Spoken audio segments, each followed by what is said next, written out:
संजय, मैंने सुना है कि धृतराष्ट्र कह रहे हैं, मैं जानता हूँ कि मैं बुद्धिमान और पराक्रमी लोगों द्वारा सम्मानित हूँ, लेकिन मेरी रुचि युद्ध में नहीं है और मैं कुरु वंश के विनाश को नहीं देख सकता।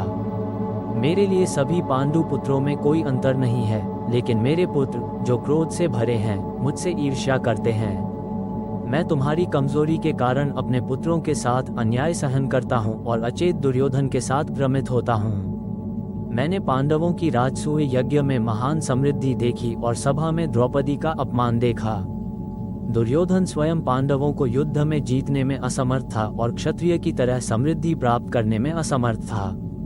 उसने गांधार के राजा शकुनी के साथ मिलकर छलपूर्ण जुआ खेलने की योजना बनाए। संजय, वहां जो कुछ भी हुआ वो सब मुझसे सुनो। मेरे बुद्धिमान और सच्चे वचनों को सुनकर तुम मुझे ज्ञान की दृष्टि से देखोगे। जब मैंने सुना कि अर्जुन ने धनुष पर बाण चढ़ाकर पृथ्वी पर लक्ष्य को भेद दिया और सभी राजाओं के सामने कृष्णा का हरण हो गया, तो मुझे विजय की कोई आशा नहीं रही।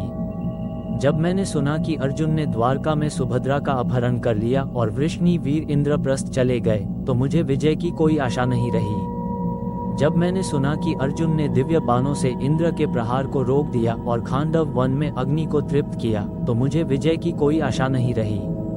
जब मैंने सुना कि युधिष्ठिर जुए में हार गए और अपना राज्य खो दिया और उनके पराक्रमी भाई उनके साथ थे, तो मुझे विजय की कोई आशा नहीं रही। जब मैंने सुना कि द्रौपदी रो रही है और उसे सभा में एक वस्त्र में लाया गया और वह रजस्वला और अनाथ की तरह थी, तो मुझे विजय की कोई आशा नहीं रही। जब मैंने धर्मात्मा पांडवों की वनवास की विविध चेष्टाओं के बारे में सुना, तो मुझे विजय की कोई आशा नहीं रही।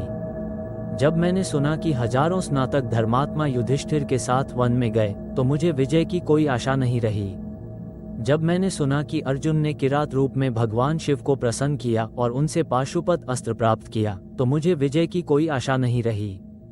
जब मैंने सुना कि अर्जुन स्वर्ग में इंद्र से दिव्य अस्त्रों का ज्ञान प्राप्त कर रहे हैं, तो मुझे विजय की कोई आशा नहीं रही। जब मैंने सुना कि भीम अन्य पांडवों के साथ कुबेर से मिले, तो मुझे विजय की कोई आशा नहीं रही। जब मैंने सुना कि गंधर्वों ने दुर्योधन को बंदी बना लिया और अर्जुन ने उसे छुड़ाया, तो मुझे विजय की कोई आशा नहीं रही। जब मैंने सुना कि यक्ष रूप में धर्मराज युधिष्ठिर से मिले और प्रश्नों के उत्तर दिए, तो मुझे विजय की कोई आशा नहीं रही। जब मैंने सुना कि अर्जुन ने विराट के राज्य में कौरवों को पराजित किया, तो मुझे विजय की कोई आशा नहीं रही। जब मैंने सुना कि मत्स्यराज ने अपनी पुत्री उत्तरा का विवाह अर्जुन से करने का प्रस्ताव रखा और अर्जुन ने उसे अपने पुत्र के लिए स्वीकार कर लिया, तो मुझे विजय की कोई आशा नहीं रही। जब मैंने सुना कि युधिष्ठिर के पास 7 अक्षौहिणी सेना है, तो मुझे विजय की कोई आशा नहीं रही। जब मैंने नारद से कृष्ण और अर्जुन के नर नारायण होने के बारे में सुना, तो मुझे विजय की कोई आशा नहीं रही। जब मैंने सुना कि वासुदेव कृष्ण पांडवों के लिए समर्पित हैं, तो मुझे विजय की कोई आशा नहीं रही। जब मैंने सुना कि कर्ण और दुर्योधन ने कृष्ण को बंदी बनाने की योजना बनाई और कृष्ण ने अपना विराट रूप दिखाया, तो मुझे विजय की कोई आशा नहीं रही। जब मैंने सुना कि कृष्ण के जाने के बाद कुंती रथ के आगे खड़ी होकर विलाप कर रही है, तो मुझे विजय की कोई आशा नहीं रही। जब मैंने सुना कि वासुदेव, भीष्म और भारद्वाज पांडवों को आशीर्वाद दे रहे हैं, तो मुझे विजय की कोई आशा नहीं रही। जब मैंने सुना कि कर्ण ने भीष्म से कहा कि जब तक तुम युद्ध करोगे मैं युद्ध नहीं करूंगा, और वह सेना छोड़कर चला गया, तो मुझे विजय की कोई आशा नहीं रही।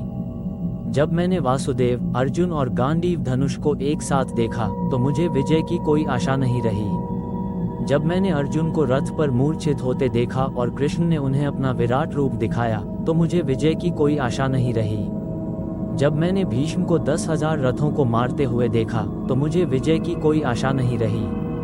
जब मैंने अर्जुन को शिखंडी को आगे करके भीष्म को मारते हुए देखा, तो मुझे विजय की कोई आशा नहीं रही। जब मैंने भीष्म को बाणों की शैया पर लेटे हुए देखा, तो मुझे विजय की कोई आशा नहीं रही। जब मैंने अर्जुन को बाण मारकर भीष्म को जल पिलाते हुए देखा, तो मुझे विजय की कोई आशा नहीं रही। जब मैंने शुक्र और सूर्य को पांडवों के अनुकूल देखा, तो मुझे विजय की कोई आशा नहीं रही। जब मैंने द्रोण को युद्ध में विविध अस्त्रों का प्रदर्शन करते हुए देखा, तो मुझे विजय की कोई आशा नहीं रही। जब मैंने अर्जुन को संसप्तकों को मारते हुए देखा, तो मुझे विजय की कोई आशा नहीं रही। जब मैंने अभिमन्यु को द्रोण के अभेद्य व्यूह में प्रवेश करते हुए देखा तो मुझे विजय की कोई आशा नहीं रही। जब मैंने अभिमन्यु को घेर कर मारते हुए देखा तो मुझे विजय की कोई आशा नहीं रही। जब मैंने अर्जुन को जयद्रथ को मारने की प्रतिज्ञा करते हुए देखा तो मुझे विजय की कोई आशा नहीं रही। जब मैंने अर्जुन को थके हुए घोड़ों को पानी पिलाते हुए देखा तो मुझे विजय की कोई आशा नहीं रही। जब मैंने अर्जुन को गांडीव से सभी योद्धाओं को रोकते हुए देखा तो मुझे विजय की कोई आशा नहीं रही। जब मैंने सात्यकी को द्रोण की सेना को चीरते हुए कृष्ण और अर्जुन के पास जाते हुए देखा तो मुझे विजय की कोई आशा नहीं रही। जब मैंने कर्ण को भीम को मारने से रोकते हुए देखा तो मुझे विजय की कोई आशा नहीं रही। जब द्रोण, कृतवर्मा, कृपाचार्य, कर्ण, द्रोणाचार्य और मद्राज जयद्रथ को बचाने में असमर्थ रहे तो मुझे विजय की कोई आशा नहीं रही। जब मैंने इंद्र द्वारा दी गई शक्ति को घटोत्कच पर प्रयोग करते हुए देखा तो मुझे विजय की कोई आशा नहीं रही।